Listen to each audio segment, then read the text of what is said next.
What's up, party people? Oh, this isn't a party channel. Anyways. What's up? Welcome to another episode of PsycKicks. My name's Liv. I'm a psychic medium, and if you guys are new to the channel, this is where we talk about all things paranormal, spiritual, metaphysical, and in between. We have reaction videos, we have listener stories, and then if you just are a metaphysical, spiritual, paranormal person too, that is what we talk about. I mean, last week we did listener stories and we did a whole synopsis on my spiritual hypothesis for hypnopomps, specifically spiritual hypnopomps. Stuff like that. But today we're doing another reaction video. A lot of people wanted me to react to the Overnight Channel's part 1 or part 2 of their investigation of the Aokigahara forest in Japan. Guys, it's so long. I always do reaction videos blindly. Like, I never watched them before, but I think to capture that video or one of those videos, I might have to watch it, write down things, and record it a little bit differently, because it seems very just like you are there in it and there's not like a flow. So we'll see. Plus, I don't know how I feel about people doing an investigation like that in the Aokigahara forest. Like, the way I saw just a little bit of the beginning of part 2 for it, they were trying to do like a ritual or something, and I just, ethically speaking, I'm not sure if I want to make a video on that. So anyways, I didn't want you guys to think that I was ignoring your comments, because I looked at it, I saw it. Maybe we'll do Garrett Watts's haunted apartment, which also seems interesting, but I'm not sure. So let me know in the comments below if you guys really want me to take the time to make a reaction video to any of those two videos. Because if you really want to, I will. If I get like 1 comment and 100 likes on the comment, maybe I'll make the video. 100 likes on the comment, or 100 comments of those, then maybe I'll make one of the videos. But today we're gonna do another reaction video, and I wanted to find someone else, someone different, where I can talk to the souls, spirits, entities, or the structures of the buildings and places that these people go to themselves. And I think I found a channel that I'm excited. I've never seen this before, but it's going to be another urban exploration video with the proper people, and I feel like the only way that you could say it is proper, So today we're going to be reacting to the incredible decay and working power inside an abandoned prison by the proper people, and I'm excited. I don't know, I was going through their videos and I was like, maybe I should react to a more recent one, because there was one that was just posted a couple weeks ago, or maybe an older one, but for whatever reason I felt sort of drawn to this one. So let's see how it goes. Cool beans. In this episode, we're exploring an abandoned prison complex that was constructed in the 1930s. The prison has classic halls lined with cell blocks and even has working electricity and, surprisingly, a working stove. Join us as we discover what's behind the bars. Something's on in here. It's buzzing.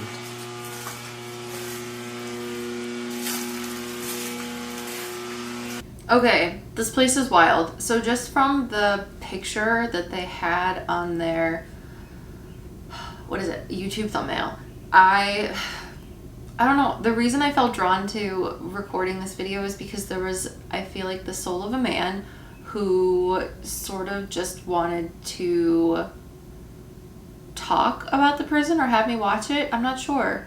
I just felt drawn to it because there was a masculine solar presence, a human, that wanted to have me watch this video. So I'm excited to see where it goes.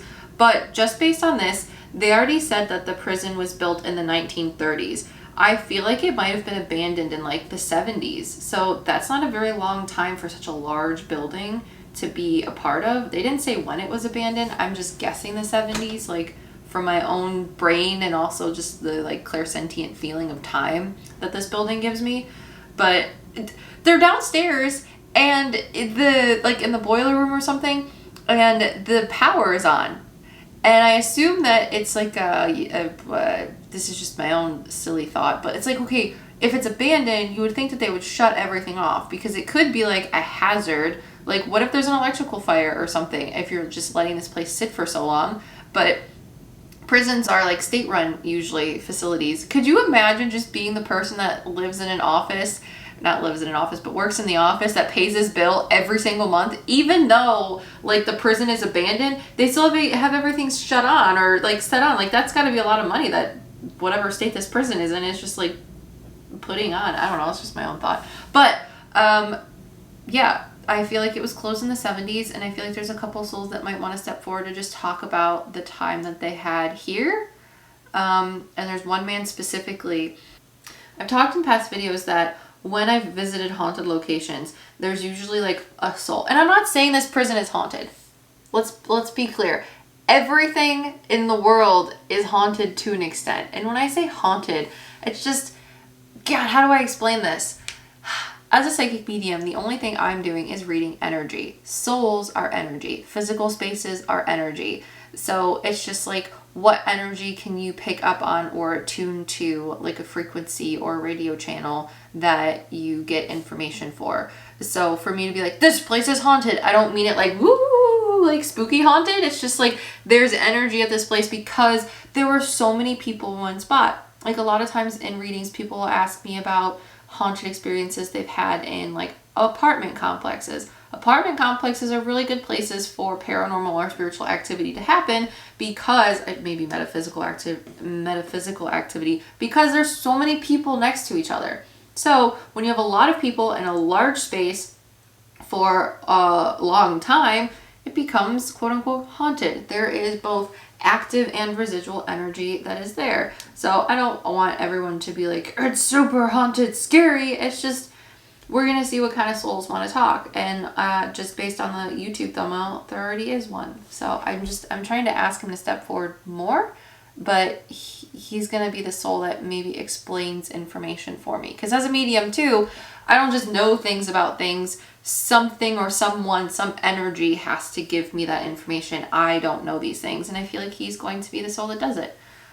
Let's see if I can get more information about him, what he wants to share or not, while we continue watching. What is this thing behind this fence here? Some kind of For moving. laundry? Yeah, it could be. Are these guys the only company that made these scales? So I swear, every time I see a scale like this, I just instantly know it's Toledo. Okay, so being a medium is weird. The only confirmation or validation that you get about whether the things that you perceive or feel, for me, I'm a mental medium, so I receive thoughts, images, feelings, and emotions that I recognize as not my own when I'm channeling souls. Same thing in private readings, same things when I watch things like this.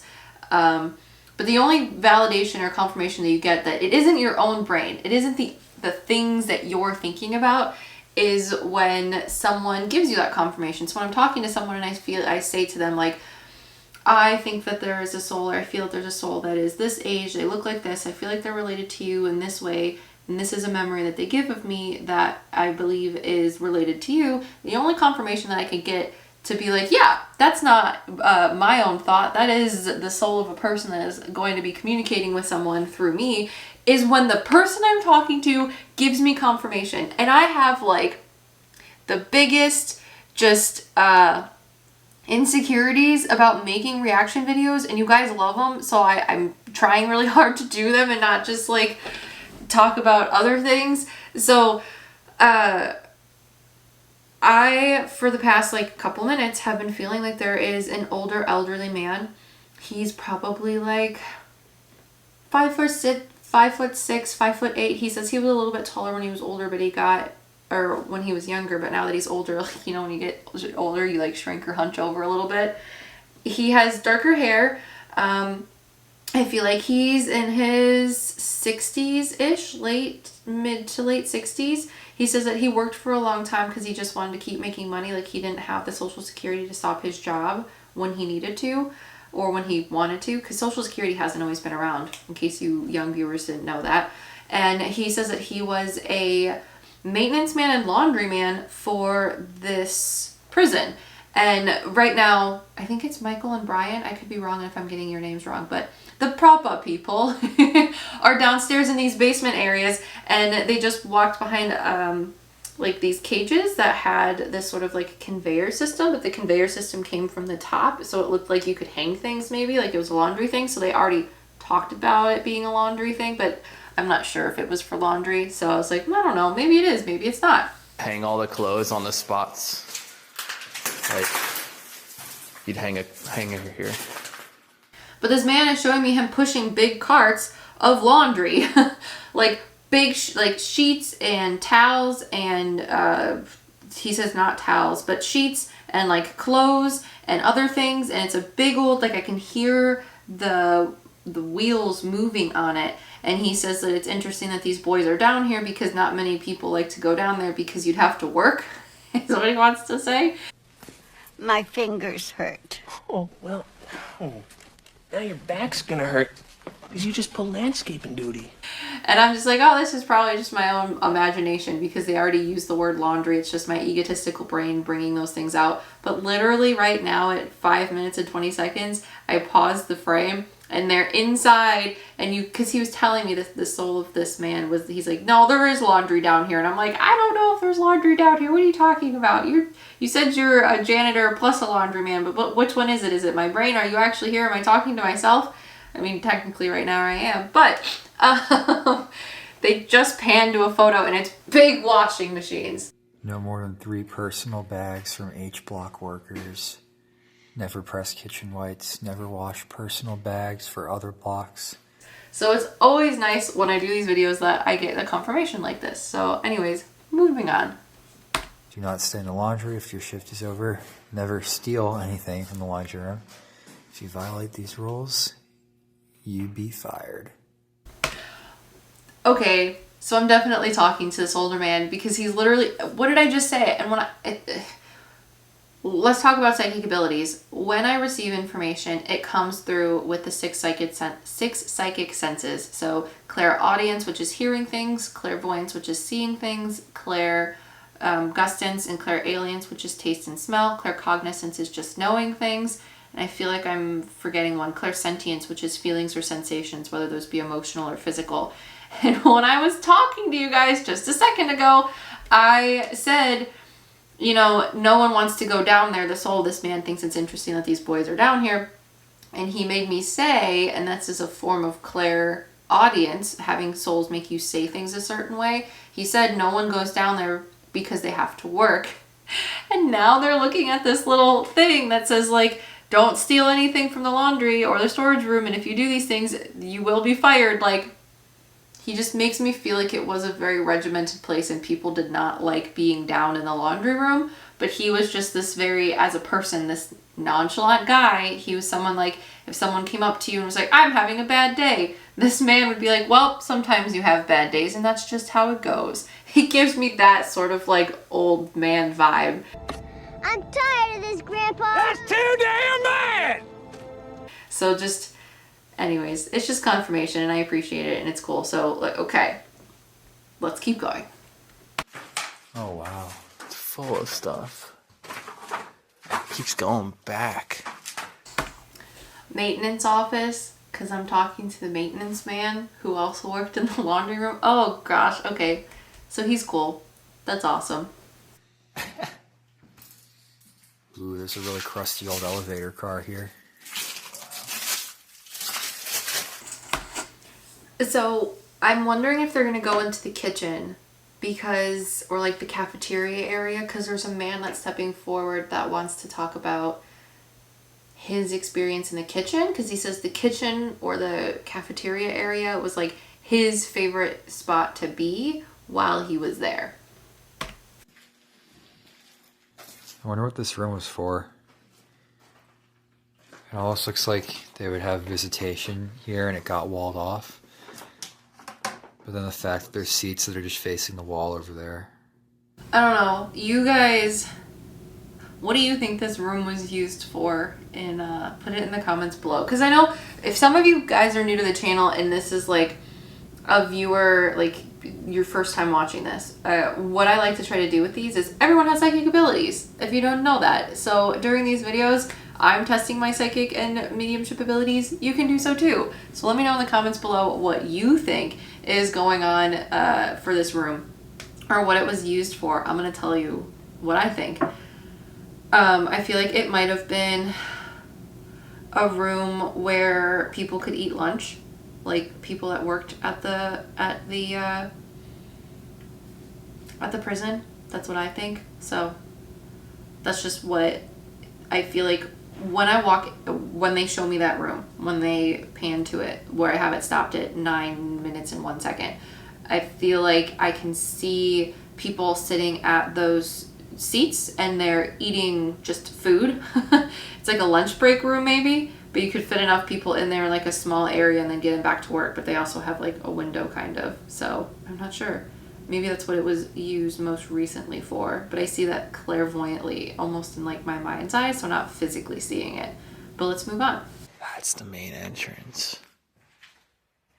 The ceiling's kind of nice. I'm scared there'll be like a sensor or some shit, but no, there's nothing. Okay, so for the main entrance, this is weird. When they were first in the back part of the building, a little bit before, when you could see the main entrance from like a couple doorways back, there is a man who walks around in a suit, and he has darker colored hair that's slicked back. He makes me feel like he would have been around in like the 50s or 60s based on the way his glasses and his coat and everything is. I feel like this building was smaller when it was first built. Sorry, I just heard I heard no in my head, so maybe it was its original size. But this man, I feel like he was the head of the building in a sort of sense. But I know this isn't like a mental asylum, it's just a prison, as far as I understand, because I don't know anything else about it. But I'm not sure. He's kind of pompous and arrogant. Maybe pompous is a rude word, but he's a bit like... He's very educated and very well-to-do in his businessy sort of society and where he was, this man that is in the suit. He has his hands in his pocket and he just walks around like he owns the place. So I don't know who he is, but he is just there. His essence is... he's not haunting the place, but I'm sitting here for the video and they're there, so it's just how the energy and the souls are presenting. But he walks around like he owns the place, like this is his building, his establishment, his business, I guess. So, I don't know. Let me know what you guys think about that too. Ooh, looks like a kitchen over here.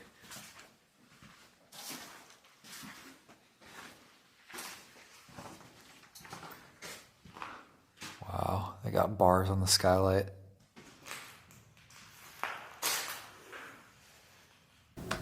Those are the biggest mixing bowls or whatever I have ever seen. That's crazy. Okay, so as I'm watching this, I don't know, maybe it's because I'm tired, but I don't feel very well.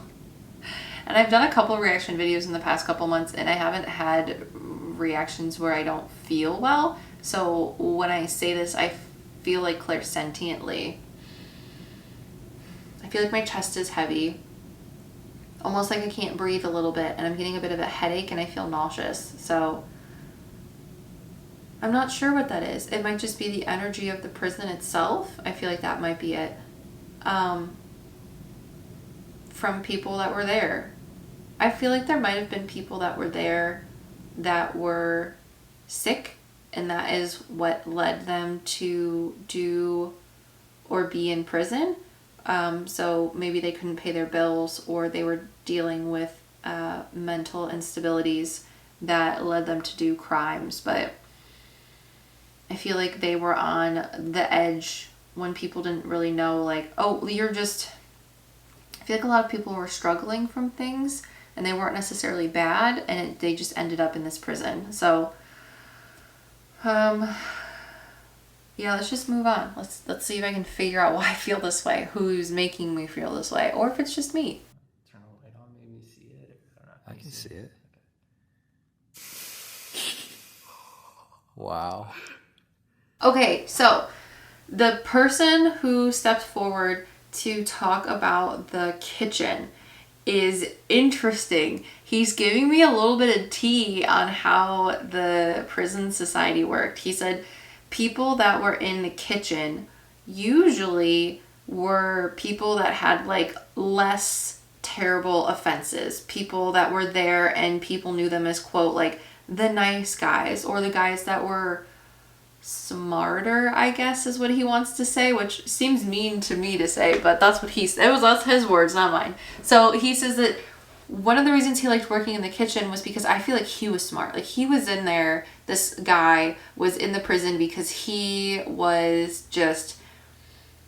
the person that knew he could get away with things because people weren't smart enough to notice the stuff that he was doing.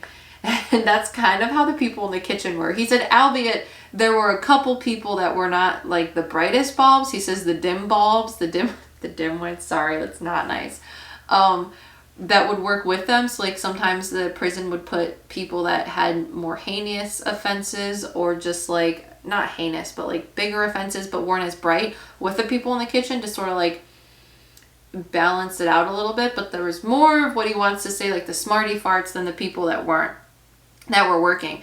And he said in the kitchen you could pass a lot of things. So I don't know what that means necessarily, like specifically what they were passing, but he said that the kitchen was the way that people communicated, and it's the way that they got things to each other. So he said it was kind of like our mail system, for lack of a better word, and I think that's interesting. He said it was the easiest to get things to people when you worked in the kitchen. So the people that worked in the kitchen were smart and you respected them because they could get you the things that you wanted, which is interesting. So, let's move on. Get a nice overview of the prison wings from here. A siren and a flashing light. Where's the siren? All the way down here. Oh, wow. Okay, so as they're climbing up the spire, sorry, I'm trying to figure out whether or not I want to say this, but maybe it's helpful. So there's not like, as they're climbing up the spire, there is an older man. He's like kind of wiry in the way that he looks, like his build, and he's saying that they shouldn't be going up there. Obviously. He says it's dangerous for some kids to be walking, even though I'm sure they're grown men, they're not kids, but it's just interesting. But I don't know. I'm trying to understand the history of this prison without knowing the name, because I don't know what it is. I feel like it was, I don't know if it was built in sections, and the sections were inhabited before the next section was built. This place is old. They said it was built in the 1930s, but it's kind of, it has like a lot of more older sort of feelings to it. So I'm sorry, in one part of the video, I feel like I should say this just because maybe it'll help me release it too. But when they were walking through the first area, or there's a portion of it, maybe I can find it and run it through the clip, but where the camera was looking out a window and I could see one side of the building.